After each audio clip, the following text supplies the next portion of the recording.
it's very interesting to look at the actual writings that are accumulated under the name of the Hippocratic school. And sometimes they're attributed directly to Hippocrates, but often it's a kind of collective work done over a number of generations. And their assembled observations were actually very practical and very useful. They divided fevers into the number of days that the patient was sick and hot, and they gave different prognoses on the basis of how long a given disease would last.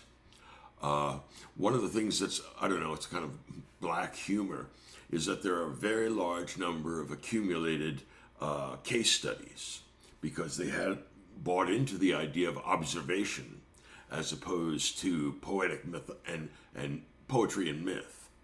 So their observations are quite elaborate when the onset of the disease, the various symptoms of the disease, the kinds of body temperature, the color of the urine, all kinds of interesting observations, close observations about disease.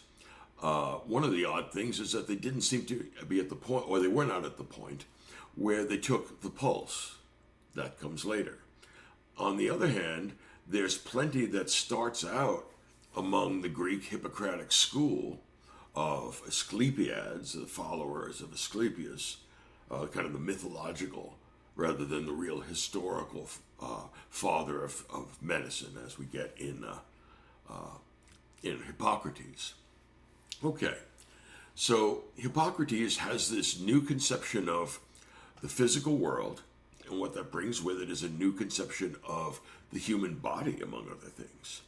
So instead of being prey to demons and spirits and things that go bump in the night and demonic possession and all sorts of business, this is a new observation-based account of human health and human sickness.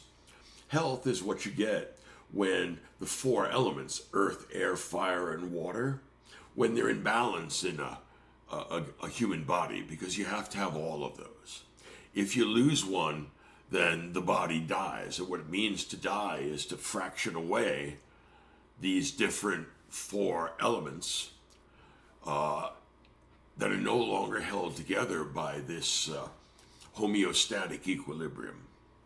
So if you think about, for example, how much of our current terminology in medicine is derived from this, you'd be quite surprised. When we call somebody melancholy, we're saying what a Hippocratic doctor would have said about a patient with depression, which is that he has too much black bile and this is likely to cause him to feel down. Well, again, remember that you're only as good as your presuppositions, and given their presuppositions, this is a perfectly reasonable thing to do.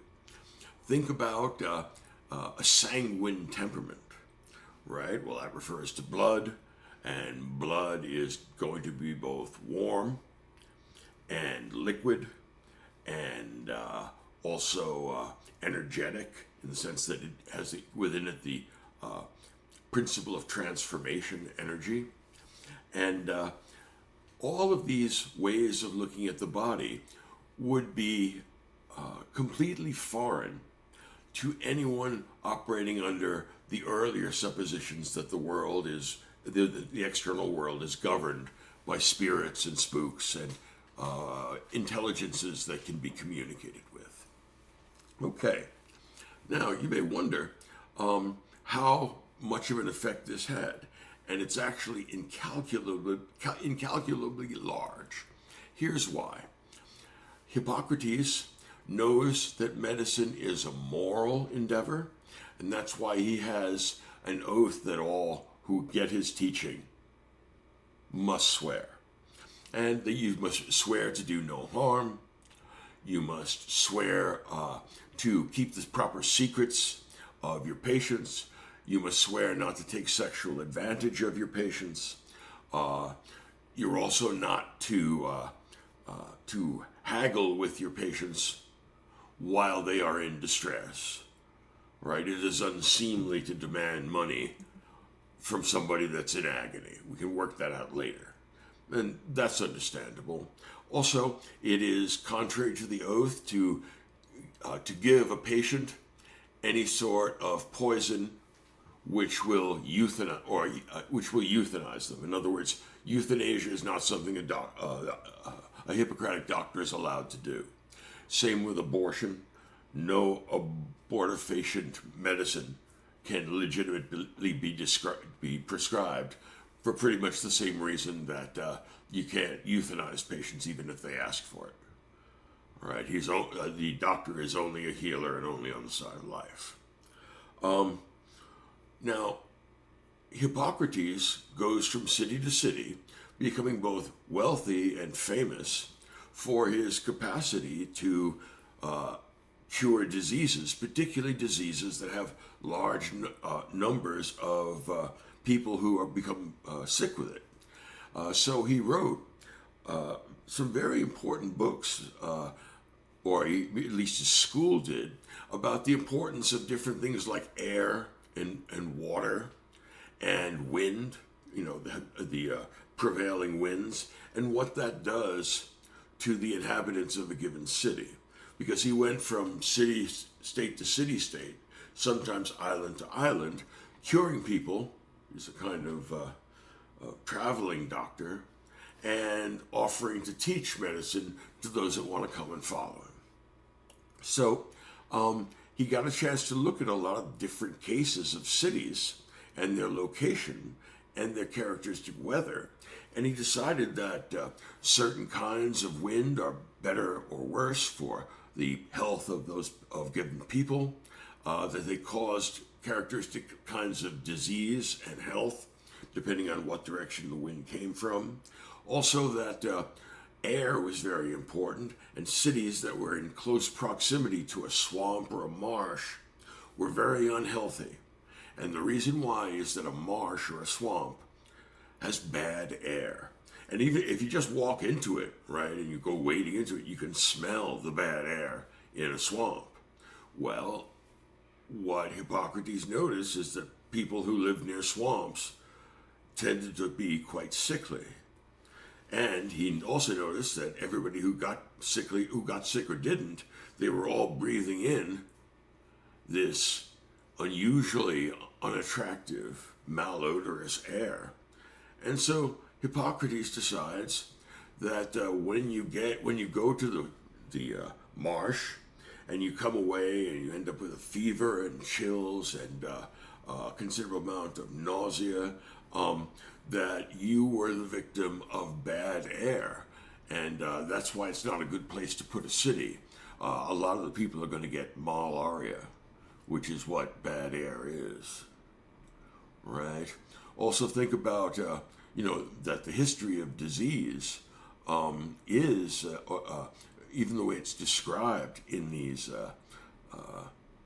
Hippocratic case studies, can be pretty regularly discerned. Most of the case studies that we have end with the following sentence, and then the patient died.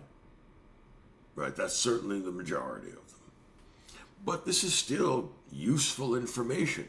Stuff that doesn't work, negative results, actually contribute to the development of positive results. So they held this out rather than tout their own magical qualities. And they said, look, when it doesn't work, we admit so, and we try and find out what does. This is a very well thought out attitude. Now, the problem here is this. They're open to new ways of treating disease, but these are also moral people, for the most part, moral men, who have taken an oath to the Hippocratic oath, and that means that they're going to harm no patient. And if they're going to harm no patient, that means they're going to be very carefully structured rules for experimenting on human beings. Even in an age of inequality, the doctor is restrained from doing anything that will harm any patient of any social status. What that means is this. Over generations and centuries, we will begin to see, by a process of elimination, things that are traditional but mistaken. And it's not because old doctors or old scientists were stupid. In fact, these are great geniuses. Right? Remember that you're only as good as your presuppositions, and it's very hard to recognize when your own presuppositions are wrong. But let me give you an example. All right, Hippocrates in the Hippocratic writings, I think this is in the section on medicine, says, "Never prescribe medicine during the rising of the dog star." And a couple of other times he says that the dog star exerts a bad effect on whatever drugs you want to give people. And this is hard to understand when you initially encounter it. It made me stop reading the book and think, why would he say a thing like that? And then it occurred to me, you can kind of reverse engineer the events that would have produced an outcome like that. Hippocrates goes from island to island, finding out who's sick and what they're sick of or what sort of diseases they have, and then curing them. He stays a couple of weeks, sees as many patients as he can, walks away well rewarded and also highly respected. Fair enough. He's highly respected because he has this higher set of demands made on him morally, because he had to take the Hippocratic Oath. He will do no harm. He will give up no secrets. He will not take advantage of his patients in any way. So that means that your ability to test medical claims on live human beings is going to be greatly limited. Later on, the great doctor who codified Roman medicine and codified it on the basis of Hippocratic medicine, Galen, who was 2nd century AD. He was actually the court physician to Marcus Aurelius. He was a very eminent doctor who worked in the Greek tradition, even though he was working in Rome. Galen, for the most part, because it's a reasonable thing to do, took the claims made by Hippocrates and the Hippocratic school and then decided, let's just include this and then interleave it with the discoveries that he had made and with the extra sets of observations that he has and with the extra time and experience that this new medical science had to develop over several centuries. So Hippocrates says, never prescribe medicine during the rising of the dog star. And that could only have worked out like this. He goes around the year, going to different cities in Greece and in the islands of Ionia. He cures people, he makes some money, and then he notices certain patterns. And one is that every year during the rising of the dog star, and that's a particular time of the day, or of the year rather. Those of you who know the dog days of summer, well, all right, Sirius rises on the 17th of July. And so that means that you're going to get that heavy sunshine and also possibly a heavy rains. And the result, of course, is that the human body will respond to those different circumstances, and their reaction to medicine turns out to be different. So Hippocrates goes someplace, sees patients, prescribes the medicine, whatever it is, some kind of bark or some kind of leaves or, wine mixed with, I don't know, whatever it is that they use. And the next morning, much to his surprise, he wakes up, does his rounds, and finds that all the patients are dead. He wonders what could have caused that because he's used these medicines before. And then he says, well, what was different about this time? And then he says, I've got it. It's really hot. This is the most difficult part of the year physically for me, and I'm healthy. My patients, this is even harder on them. I think that the dog star, remember, this is an age in which astrology and astronomy still have not been completely separated, right? I think the dog star has some kind of baleful influence on medicine.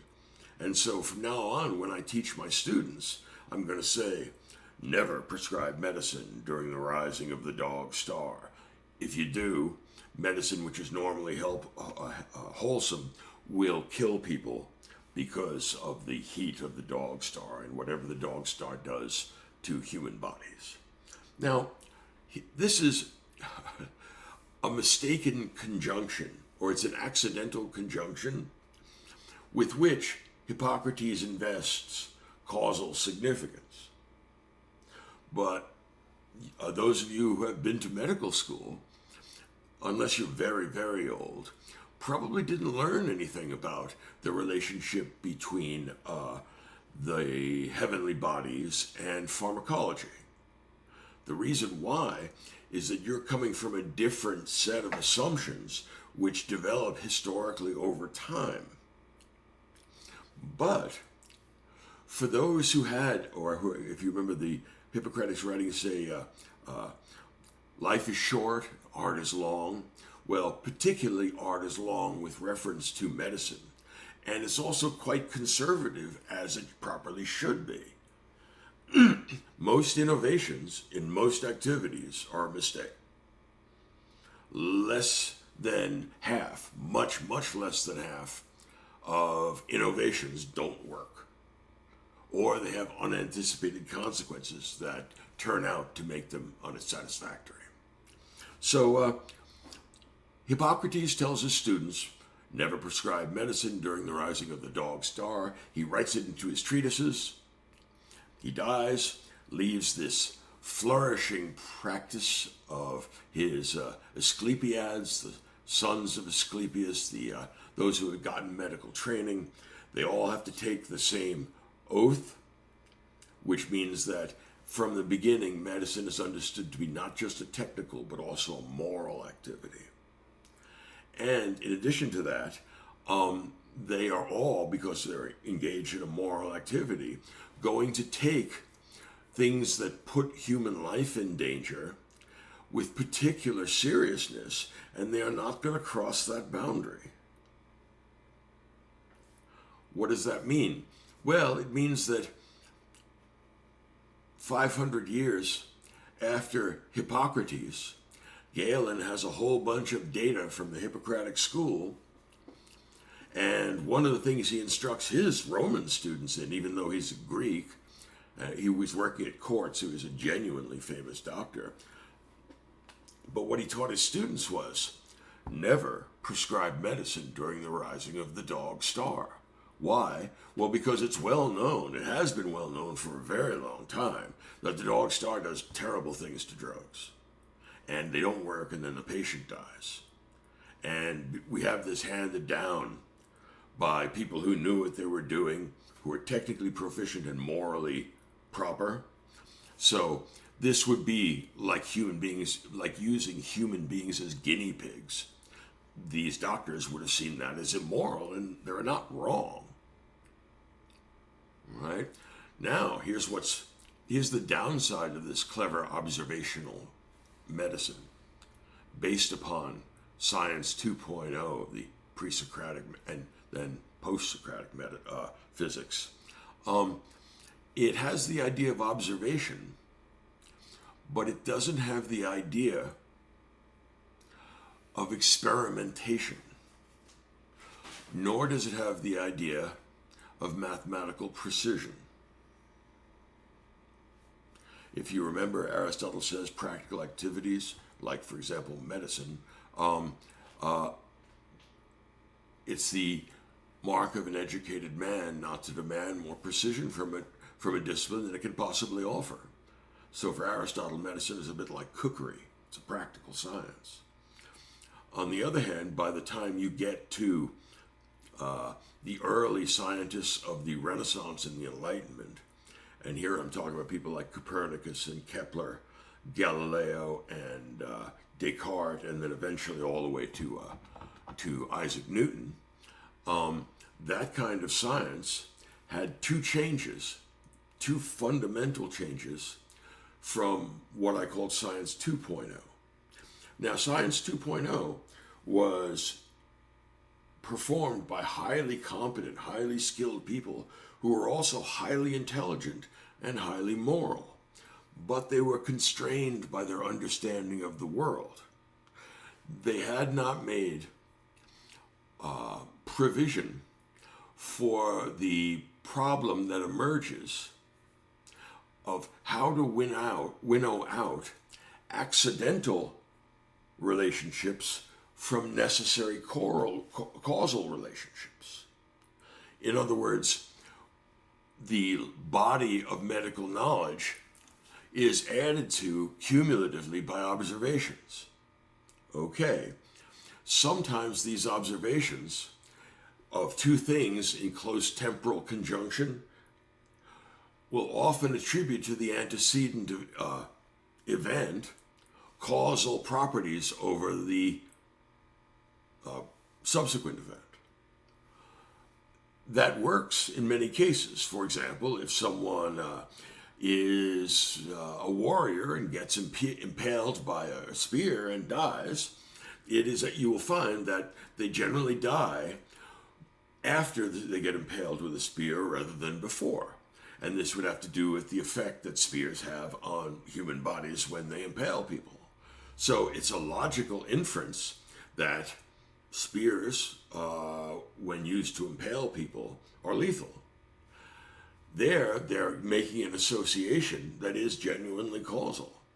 The problem is that it's very tempting to attribute causal connection to things which are actually independent variables.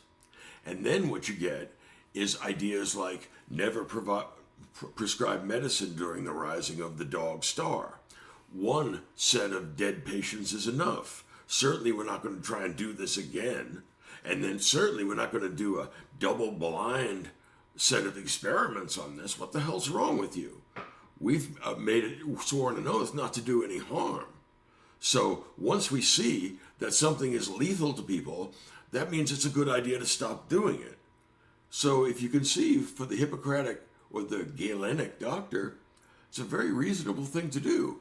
We have this tradition. Rocking the boat is liable to kill people. So why don't you go add to our accumulated knowledge rather than trying to shake out the mistaken claims from the true ones, because it may cost people their lives if you do. The problem here is this. The earliest and most important of the European medical universities was the University of Padua.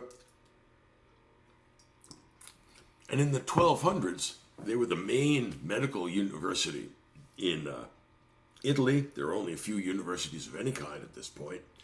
And the University of Padua was teaching between say 1250 and 1300, that no one is allowed to prescribe medicine during the rising of the dog star. Now this is 1700 years after Hippocrates said, "Oh my God, look what I've done. I prescribed medicine during the rising of the dog star." So we have, think of a ship that is now encrusted in barnacles. And these barnacles are the false correlations that we've made over a period of almost 2,000 years. How can we rectify this? How can we winnow out the true claims from the false claims? Two things we're going to have to do. And this is going to what makes Science 3.0, which only happens in Western Europe. It's completely unique to there. And it's going to generate a whole series of cultural transformations.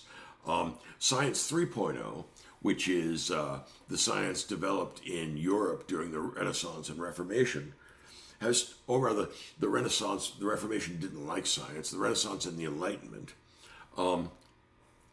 what they did was two things, and this is what makes it different. First off, there's mathematical formalization.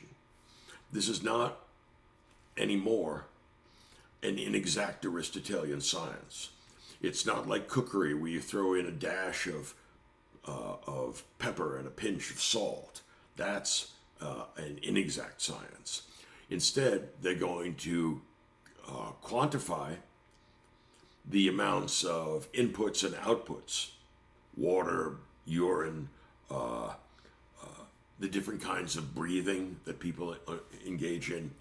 And once they get those down, these different kinds of inputs and outputs, it's going to be fixed in stone.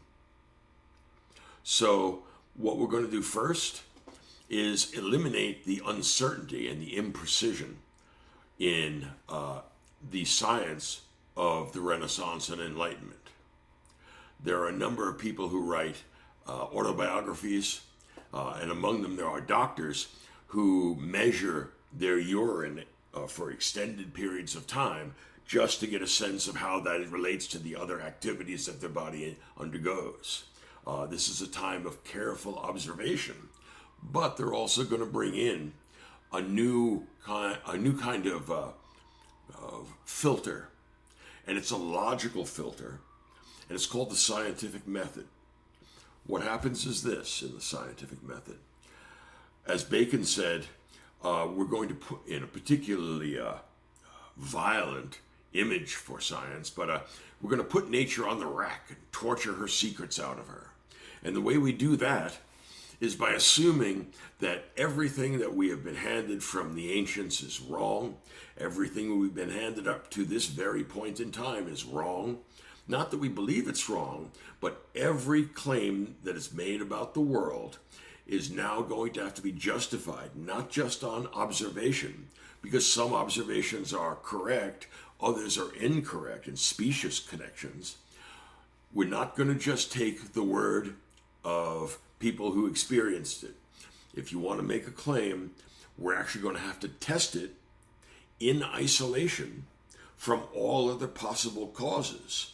So we're going to have double-blind experiments, and in keeping one as a control and then modifying the other in one way, we will be able to find out whether or not the dog star causes medicine not to work. All right? So some things you will find are sound correlations. The ancient belief that being impaled by a bronze spearhead causes death, that's still highly accurate. And they came up with that by watching people get impaled with spearheads and then watching them become dead. Fair enough. And they saw it a great number of times, which is probably advantageous compared to just one example. But when it comes to what causes diseases, the archaic view was spooks.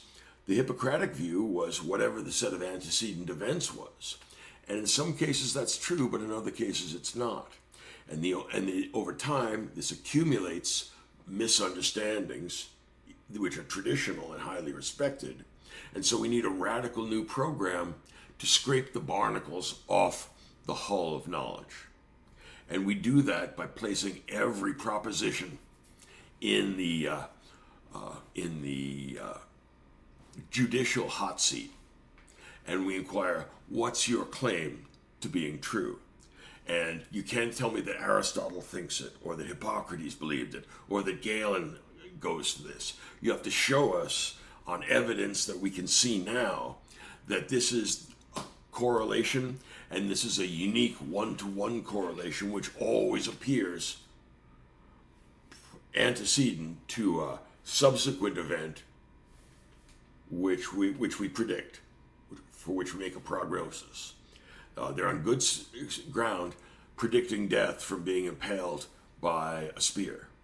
They're on bad ground predicting that you will be killed by ineffective medicine on account of the activities of the dog star. So that's what makes Science 3.0, which is unique to Western Europe, starting about, it probably is back as far as 1100 or 1150. And this movement towards a new emancipated science, a new exceptionally powerful and coherent view of the natural world, it's going to fundamentally change every other human activity, and science is going to be one of them.